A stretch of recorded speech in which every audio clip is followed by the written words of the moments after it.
নিম্ন জলাভূমির ভিন্নই ভুবন শ্রীমঙ্গল শহর থেকে মাত্র মাইল দুয়েক দূরে মৌলভীবাজারের নামকরা এই হাওরের নাম হাইল।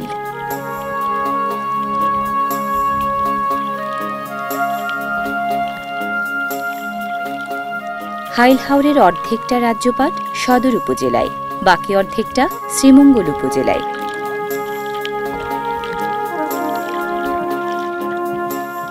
বর্ষায় এ হাওরের আয়তন 14,500 হেক্টর আর শীতে 4,000 হেক্টর। জেলেরা নারী নক্ষত্র চেনে হাওরের, জানে মাছের আনাগোনা কোথায় সবচেয়ে বেশি।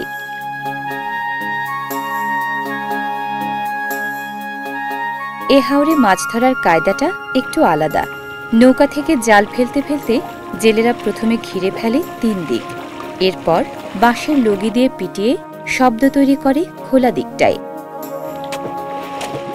অবিরাম শব্দ তৈরির ফলে দিগ্ভ্রান্ত মাছেরা আটকা পড়ে ঘের জালের ফাঁদে।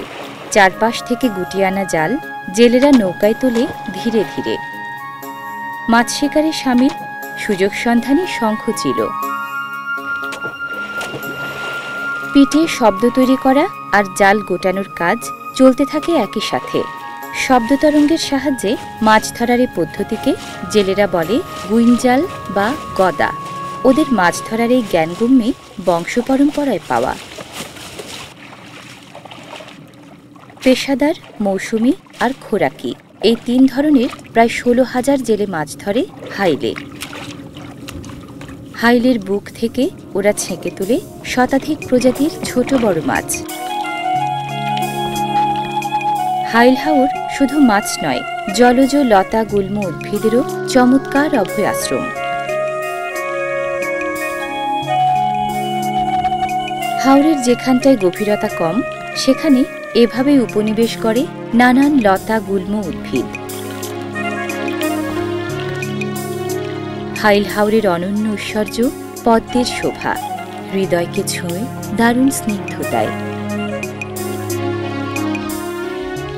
হাওরতলের কাদা থেকে উঠে আসা এসব পদ্মের ডগার নাম মৃণাল, কেশরকে বলে কিঞ্জক, কচি পাতার নাম সংবর্তিকা।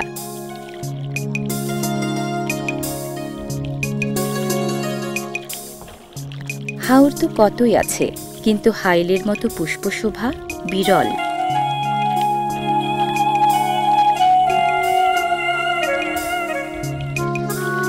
বিশালতায়, সম্পদে, সৌন্দর্যে আসলেই অনন্য মৌলভীবাজারের এই হাইল হাওর।